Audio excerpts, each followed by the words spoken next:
ஊர்தி விவகாரத்தில் இபிஎஸ்க்கு அமைச்சர் மு சாமிநாதன் பதிலளித்திருக்கிறார். தற்போது கிடைத்திருக்கும் முக்கிய செய்தியை பார்த்து வருகிறோம். குடியரசு தின அலங்கார ஊர்தி விவகாரத்தில் இபிஎஸ்க்கு அமைச்சர் மு சாமிநாதன் பதிலளித்துள்ளார். குடியரசு தின அலங்கார ஊர்தி விவகாரத்தில் இபிஎஸ்க்கு அமைச்சர் மு சாமிநாதன் பதிலளித்திருக்கிறார்.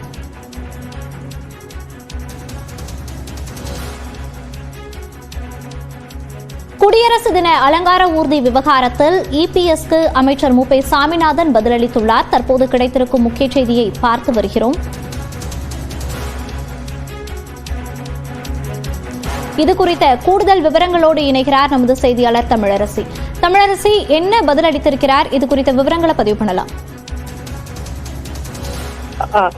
அமைச்சர் மு சாமிநாதன் அவர்கள் விளக்கம் அளித்திருக்கிறார். இந்த விளக்கத்தில் கடந்த 2022 ஆண்டு முதல் மத்திய அரசு சார்பில் நடைபெறுகிற குடியரசு தின அலங்கார ஊர்திகள் அணிவகுப்பில் அனைத்து மாநிலங்களுக்கும் வாய்ப்பு தர வேண்டும் என்பதை கருத்தில் கொண்டு இந்தியா முழுவதும் இருக்கக்கூடிய மாநிலங்கள் 6 மண்டலங்களாக பிரிக்கப்பட்டு ஒவ்வொரு மண்டலத்திலும் உள்ள மாநிலங்களின் சார்பில் தொடர்ந்து 2 ஆண்டுகள் அலங்கார ஊர்திகளுக்கு வாய்ப்பளிக்கப்படுமே. ஆனால் அடுத்து வருகின்ற 3 ஆண்டு வாய்ப்பு வழங்கிட இயலாது என்று எழுத்துப்பூர்வமாக அனைத்து மாநிலங்களுக்கும் மத்திய அரசு தெரிவித்துள்ளது என்றும் அந்த மாநிலங்களின் சார்பில் வழங்கப்படுகின்ற சிறந்த கருப்பொருள்களுக்கு ஏற்ப வடிவமைக்கப்பட்ட அலங்கார ஊர்திகளை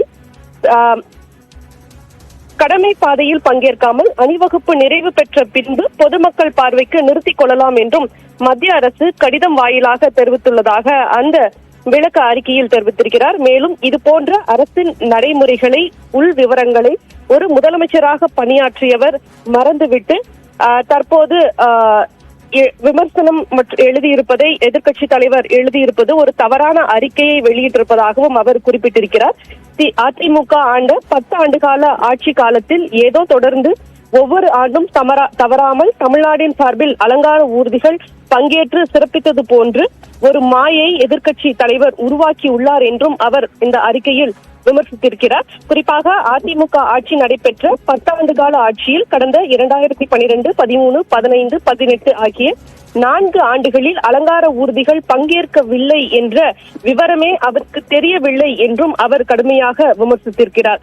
மேலும் 2016, 16, 17, 19, 20, 21 ஆகிய 6 ஆண்டுகள் மட்டுமே, அதுவும் தொடர்ச்சியாக இல்லாமல் அதிமுக ஆட்சியில் அலங்கார ஊர்திகளுக்கு அனுமதிகள் வழங்கப்பட்டன என்றும் அவர் சுட்டிக்காட்டியிருக்கிறார். குடியரசு தின அலங்கார ஊர்தி குறித்து இபிஎஸ்க்கு அமைச்சர் மு சாமிநாதன் விளக்கம் அளித்திருக்கிறார். அதனை அண்மை செய்தியாக பார்த்தோம். விவரங்களுக்கு நன்றி தமிழரசி.